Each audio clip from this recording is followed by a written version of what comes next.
Hi friends, எல்லாரும் எப்படி இருக்கீங்க? இன்னைக்கு செவ்வாய்க்கிழமை முருகருக்கு விளக்கேற்றி வச்சு பூஜை பண்ணியாச்சு.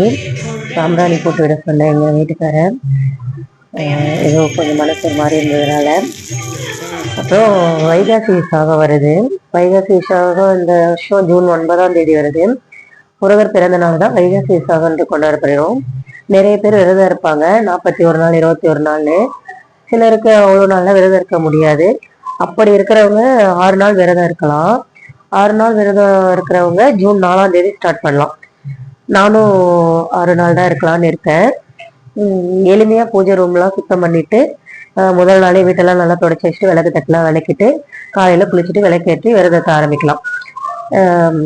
சிம்பிளா ஏதாவது ஒரு பிரசாதம், பால் பழம் அது மாதிரி ஏதாவது வச்சு வழிபடலாம்.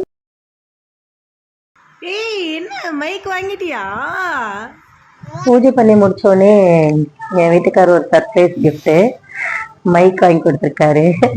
எதுவுமே இது வரைக்கும் கேட்காம வாங்கி கொடுத்ததே இல்லை. இது நான் ஒரு 2 நாளுக்கு முன்னாடி சொல்லிட்டு இருந்தேன். மைக் பார்த்துட்டு ஆன்லைன்ல ஃப்ளிப்கார்ட்ல பார்த்தேன், வாங்கலாம் அப்படின்னு சொல்லிட்டு.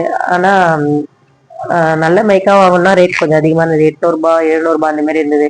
சரி, பிகினர் தானே, நம்மலாம் பிகினர்ஸ்ல இப்போதான் ஸ்டார்ட் பண்ணியிருக்கோம் யூடியூப் சேனல்லாம், அதுக்குள்ள இவ்வளோலாம் இன்வெஸ்ட் பண்ண வேண்டாம் அப்படின்னு சொல்லி பேசிட்டு இருந்தோம். இவர் சொன்னாரு, சிம்பிளா ஃபர்ஸ்ட் வாங்கி யூஸ் பண்ணி பாரு, நல்லா வந்துருச்சுன்னா அதுக்கப்புறம் கொஞ்சம் அதிகமா வாங்கிக்கலாம் அப்படின்னு சொல்லிட்டு இருந்தாரு. ஆனா வாங்கி தருவாருன்னு நான் சத்தியமா நினைக்கல. ரொம்ப சந்தோஷமா இருக்கு.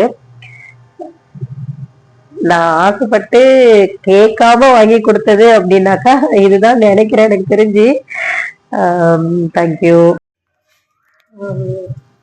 ரொம்ப சந்தோஷமா இருக்கு. பூஜை பண்ணி முடிச்ச உடனே ஒரு கிஃப்ட்டு. அவ்வளோதான் ஃப்ரெண்ட்ஸ். வைகாசி விசாகம் விரதத்தை எல்லாம் நல்லபடியாக பண்ணுங்க. ரொம்ப முக்கியமானது, அவங்கவுங்க ஹெல்த் கண்டிஷன் பொறுத்து விரதம் இருங்க. முடிகிறவங்க நல்லா ஸ்வீட்டு, சக்கரை பொங்கல் அதெல்லாம் வச்சு நல்லா பூஜை பண்ணுங்க. பூஜை பண்ணி வழிபடுங்க. Bye friends. சப்ஸ்கிரைப் பண்ண மறந்துடாதீங்க.